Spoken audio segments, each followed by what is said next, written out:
मेंढक और मछलियाँ। आज की हमारी कहानी इसी पर आधारित है। तो चलिए फ्रेंड्स, स्टार्ट करते हैं आज की कहानी। एक तालाब में बहुत सारी मछलियों के साथ साथ एक नीली और एक पीली मछली के साथ एक मेंढक रहा करता था। पीली मछली और नीली मछली दोनों सहेलियाँ थीं और उस तालाब की सारी मछलियाँ उनके पास सलाह लेने के लिए आती थी।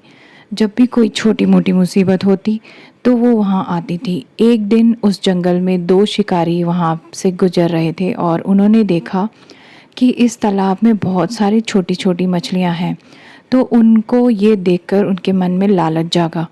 जैसे ही उन्होंने देखा और उन्होंने ये सब बातें कर ही रहे थे कि वहाँ पेड़ के पीछे छिपकर उस तालाब में एक मेंढक उनकी बातें सुन रहा था, जो उनके सारी की सारी चीज़ों को वो ध्यान में रखकर उन मछलियों के पास जाने की कोशिश करता है।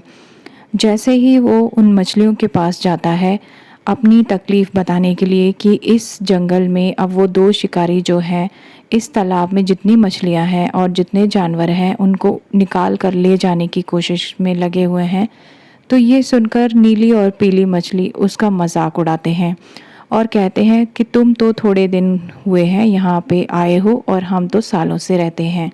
यहाँ पे ऐसी कोई भी चीज़ नहीं होने वाली, तो तुम बेहतर होगा हमें मत डराओ। और ये कहकर वो दोनों मछलियाँ वहाँ से चले जाती हैं। लेकिन मेंढक बहुत चिंता में होता है। वो ये नहीं समझ पाता कि आखिर उनके बाद उन मछलियों का क्या होगा। तो वो डर के मारे अपने परिवार के साथ वहाँ से भाग जाने की कोशिश करता है। जैसे ही वो अपने परिवार के साथ वहाँ से निकल जाता है तो उसके बाद वो देखता है कि शिकारी वहाँ पर आ जाते हैं और जैसे ही वो वहाँ तालाब से निकल जाते हैं, शिकारी आकर जाल बिछाकर उन सभी मछलियों को पकड़ने की कोशिश में लग जाते हैं।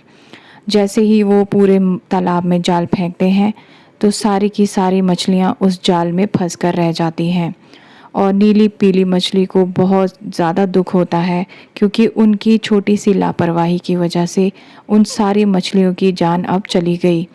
इधर मेंढक बहुत ही ज़्यादा खुश था, क्योंकि उसने अपने परिवार को अपनी बुद्धि से बचा लिया था।